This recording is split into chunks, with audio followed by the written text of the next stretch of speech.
ছাত্রছাত্রীদের পেছনে রয়েছে তারা কোনো কিছু মানতে চাচ্ছে না। আজকে দেশে তো একটা আইন আছে, আইন শৃঙ্খলা বাহিনী আছে, তাদের দায়িত্ব আইনটাকে রক্ষা করা, দেশের রাষ্ট্রীয় সম্পদ রক্ষা করা। সেইখানে ব্যভিচারে ভাঙচুর হচ্ছে, সেখানে আগুন ধরিয়ে দিচ্ছে, সেখানে তো আইন শৃঙ্খলা বাহিনী তাদের দায়িত্ব রয়েছে, দেশকে রক্ষা করাই তার দায়িত্ব।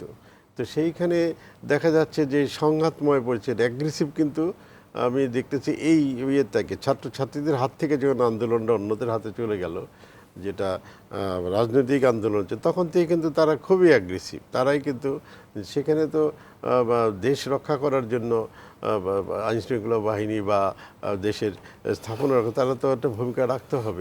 মানুষের জীবন রক্ষা করার জন্য তাদের রাখতে হবে। আন্দোলনকারীরা কিন্তু এই হত্যার তদন্ত এবং বিচার চেয়েছেন, আবার এই হত্যা তদন্ত বিচারের জন্য তারা কিন্তু সরকারের উপরে আস্থা রাখতে পারছেন না।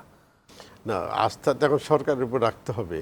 ধরে নিলাম যে আজকে যদি সরকার পরিবর্তন, কে আসবে ক্ষমতা? আমরা তো জানি এই দেশটা তো আমাদের চেনা, আমরা তো অনেক দিন ধরে দেখছি সেই পাকিস্তান আমলে, যে এখন এমন কে আসবে যে এই অবস্থায় বাংলাদেশের মতো উন্নয়নশীল দেশ পরিচালনা খুব কঠিন বিষয়, কিন্তু সহজ বিষয় না। এর উপরে বিদেশি শক্তি, বিদেশি বড় বড় রাষ্ট্রের একটা নজর আছে, যেহেতু বাংলাদেশ ভূ রাজনীতিতে একটা বড় অবস্থানে চলে গেছে এবং একটা গ্রোয়িং ইকোনমির দেশ।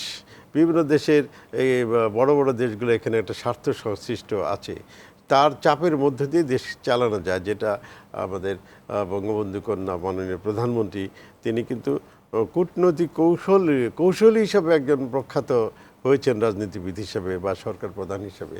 সেইখানে আজকে এই পরিস্থিতিতে আমি ইচ্ছা করলেই তো দেশটাকে সেইভাবে চলতে পারি না। সেই কথা কিন্তু যারা বিশ্লেষণ করেন বা রাজনীতিবিদ আছেন বা আমাদের বোদ্ধ আছে, তারা কিন্তু জানে বিষয়টা। সেই কারণে আজকে যে আন্দোলনের মধ্য দিয়ে তারা এক দফা আন্দোলনগুলো, এরপরে হোয়াট নেক্সট, কে আসবে দায়িত্ব নিতে? আমরা তো ওই বাংলাদেশে সব সরকারের আমলই দেখলাম, আর সেনাবাহিনী পরিচালিত সরকারও আমরা দেখেছি, 111 দেখেছি, তাতে কি দেশের কোনো মঙ্গল হয়েছে কখনো? আমি মনে করি যে এই দেশের সরকার পরিচালনা একটাই মাধ্যম, যেহেতু এটা গণতান্ত্রিক দেশ, সে নির্বাচনের মাধ্যমে।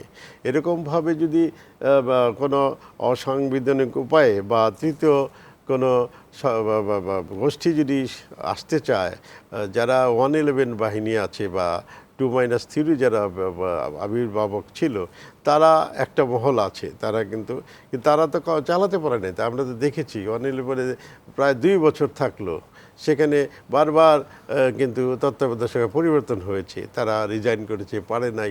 কারণ দেশ চালানো কঠিন, সহজ বিষয় নয়। মানুষের মন, বাংলাদেশের মানুষের মন কিন্তু খুব ইমোশনাল, এবং সেই জায়গায় তারা চট করেই কিন্তু একটা বিরুদ্ধে অবস্থান, যেটা দিয়ে বাংলাদেশে আমরা দেখতে পাচ্ছি। আলোচনার শেষ দিকে এসেছে, আপনার কাছ থেকে আরেকটি বিষয় জানা দরকার ছিল, কথার মাঝখানে ঢুকে গেলাম, দুঃখিত।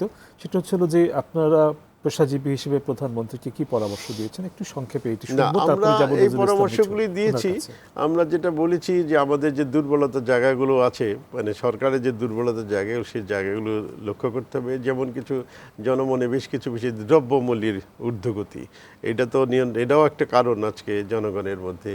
তারপরে আপনার এই যে দুর্নীতি নিয়ে কথা আছে, মানে প্রধানমন্ত্রী জিরো টলারেন্সের কথা বলেছেন, চেষ্টা করছেন, কিন্তু তারপরে দুর্নীতি নিয়ন্ত্রণ করা যাচ্ছে না।